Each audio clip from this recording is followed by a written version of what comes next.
Hello! It has been quite some time since I made any videos because I have been busy renovating my workshop. I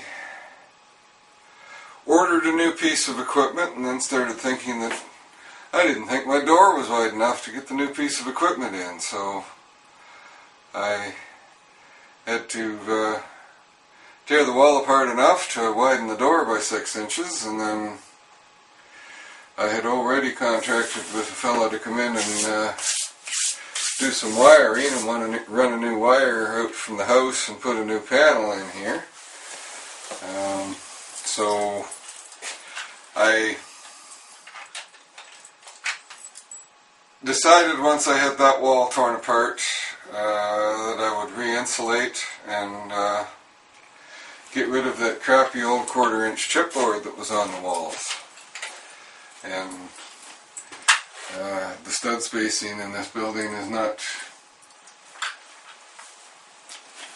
all that standard, I guess you'd say, so it was something, if I wanted to put something on the wall somewhere, I sometimes had a challenge to find some way to hang it when all that was there was 1/4 inch chipboard. So I tore out all the 1/4 inch chipboard, put in new insulation, new vapor barrier, and put up 3/4 inch plywood on the walls, so now I can hang things where I like without worrying too much about whether there's a stud there. The plywood's solid enough to carry it, most things anyway. So then I put up all these new cabinets. Taking all the stuff off the walls meant I had to rip out all my the copper piping I had up from my air lines, and I did have a shelf that ran basically all the way around the shop, just about that far down from the ceiling, and it was amazing how much stuff was on those shelves, and they were just an open shelf. Everything had a 1/2 inch of dust, and the shavings were building up, and it was quite a pain. So I put up closed cabinets, and I probably have 3 times as much shelf space now as I did before, and I still got a couple of boxes on the floor that I don't know what I'm going to do with. I don't know where it all came from. It was here before, but I can't seem to find any place to put a lot of it now. So it's not really done, but it's getting to the point where I can probably actually start doing some turning again. I haven't done any turning for about 3 months, so alright, I did get a new bandsaw, and I have it on rollers, so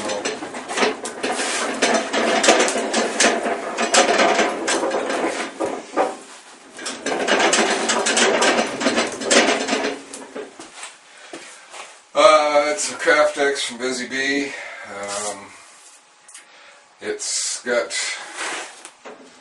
all kinds of cutting depth, so that's the important part to me, and it's a 2 horsepower motor, so it should let me cut up some bowl blanks. May not be the highest quality machine in the world, but it's replacing a Busy Bee machine that I had for 20 years before that, so hopefully this one will last 20 years. Now, what can we see here? We'll turn this a bit. Okay, so that's the corner. Alright. So this clamp rack was down about here, and you probably quite often saw it in the background. The barrel here is still where it was and has to stay there because the dust collector is in there,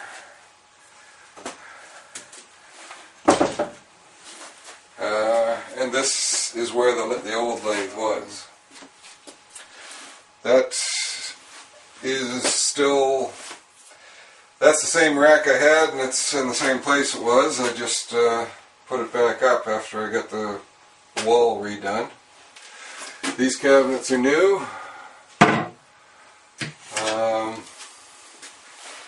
That's a shallow set so that I can get my tools out. Some of these tools are fairly long, and if the shelf came out any further I wouldn't be able to get the tools out. Plus the ceiling didn't gain any height, it's still pretty low. Where'd that come from? So the lights are hanging down, and if I had I had to keep the doors narrow enough so that they would swing out and not hit the light.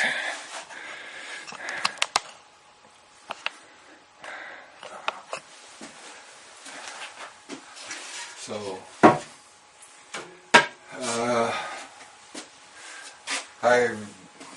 the compromise between width of opening and depth of cupboard. By having the cupboard that far back, I could have a wider opening and still miss the light. So that was sort of a compromise cupboard. And swing a little further around here.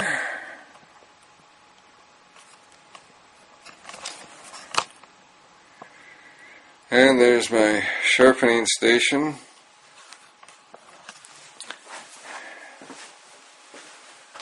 So I now have cupboards up above it, which weren't there. I didn't have anything there before except the shelf up at the ceiling.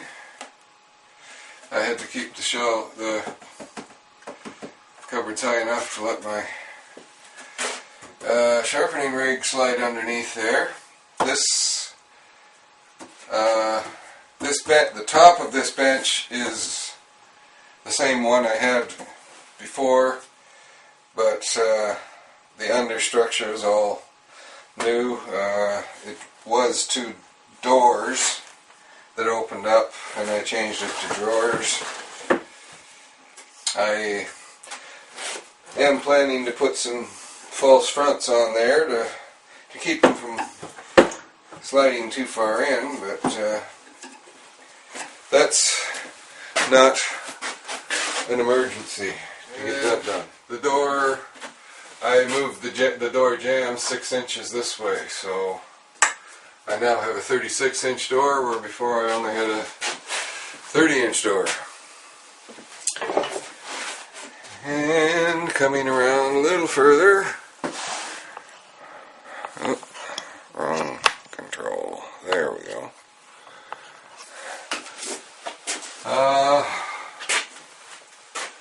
Okay, this is pretty much the central where everything's controlled from. I have a ground fault outlet here, which is basically the only reason that's there is because there's an outlet on the outside of this wall right here, and this is protecting that outlet. These 2 switches, one of them will be for my air compressor. I have a new air compressor which is actually going to be installed in a similar situation to what the dust collector is. I'm going to, except it won't be accessible from this side, because it'll be in this corner here, right behind this bench.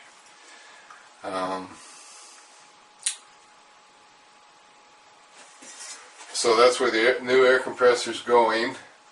So I'll have to run all new piping once I get it in place and know where it's going to be. So that's what this switch will be here for, so I can switch it off, and it's not going to be cycling on and off through the night to make up for any minor leakage. This switch controls the dust collector.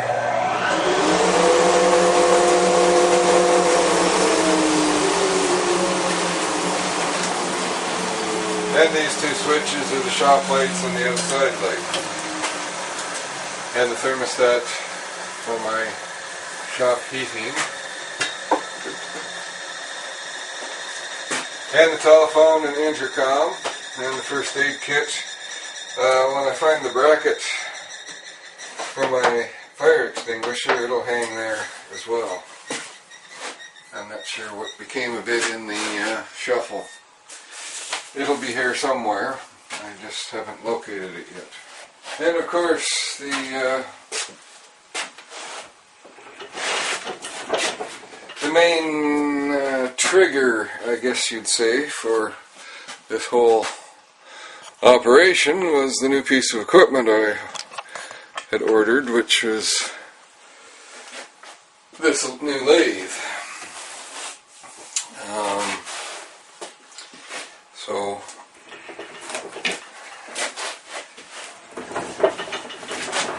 one of these days I hope I'll get a chance to try it out, because I've had it for a month and a half now and I've only turned about 2 things on it. And only one actual finished product. The other was just something I needed for a job I was doing. So I'm going to swing this around. I do have a bed extension on the outboard side and an extra banjo so that I'll be able to turn outboard. I won't be able to turn any larger diameters because this is the same swing, inboard and outboard, but it's a short bed lathe, so I'll be able to stand right in front of whatever I'm turning to work on it instead of leaning over the bed.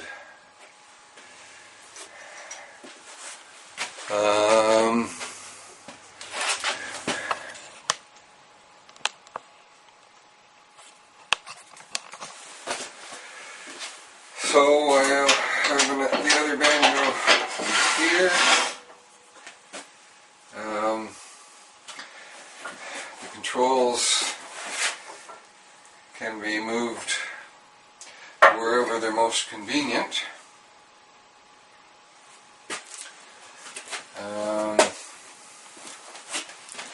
And I also have the tailstock swinger. So the tailstock is not going to swing with this here. Let me move this again.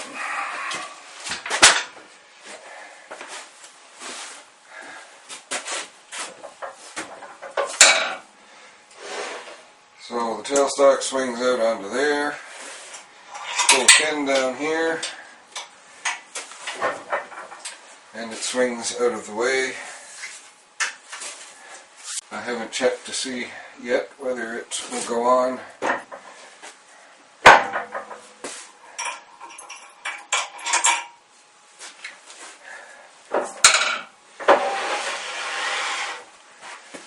And that is just that easy. And I also have the, obviously you saw me swinging around there, unless I edited that out, but I also have the smooth floor wheel set, which is a single swivel caster on this end and 2 fixed casters on this end.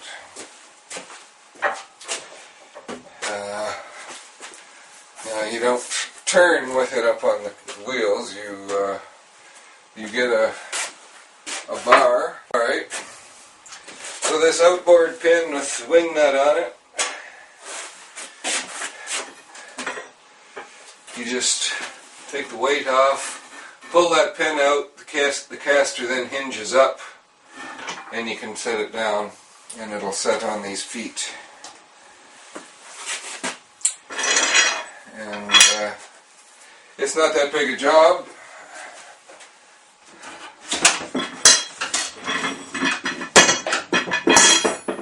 But it's not something you want to be doing every 5 minutes either, so I have to decide where that's going to be and get it down off the casters, because it's been sitting up on those casters for quite some time now. Alright, so we'll go the rest of the way around the shop. Okay, so there's my jointer.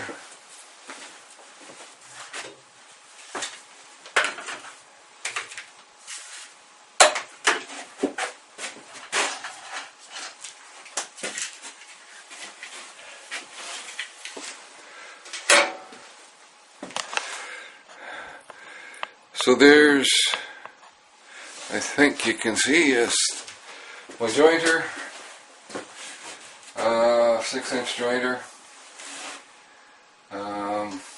Compressor's back in the corner there at the moment. That compressor, yes. So the compressor is back there under the table saw wing, right in the corner.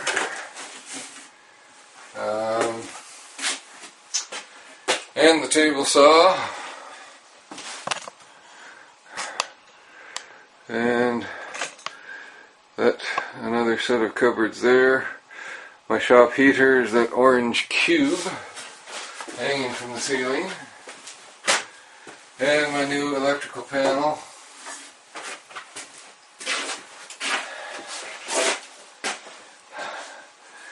And my other window. That reason I want the table saw here is because this is such a small shop. If I want to rip anything very long, I open the window and just feed it right on out the window. So then I don't have to move the saw around nearly as much.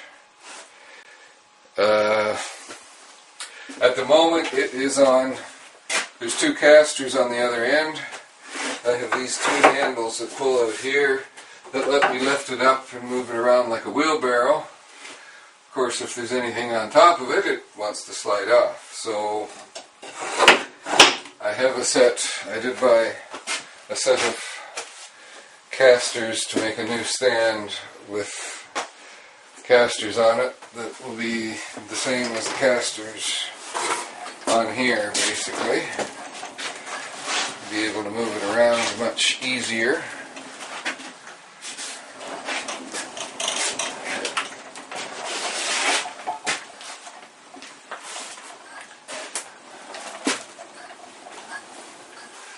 And mobility is pretty much a necessity in here. I have to be able to move things around to accommodate whatever job I'm doing. Now we'll move back over this way.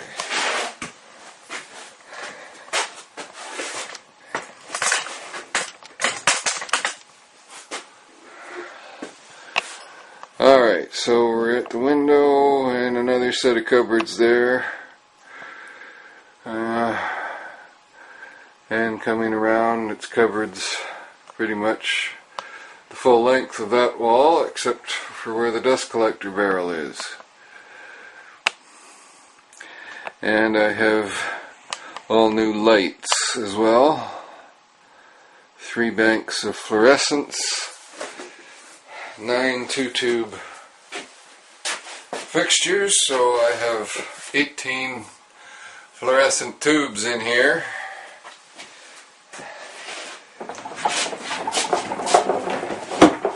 Because I need the extra light.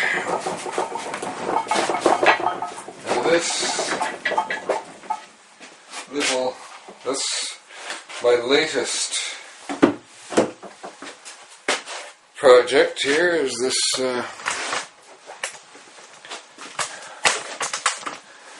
little rolling chest of drawers. It's on casters, the same as the drill press and router table, and the way the table saw will eventually be. And it's got all the stuff that used to be in the drawers of the stand that my old lathe was on, plus some other stuff, but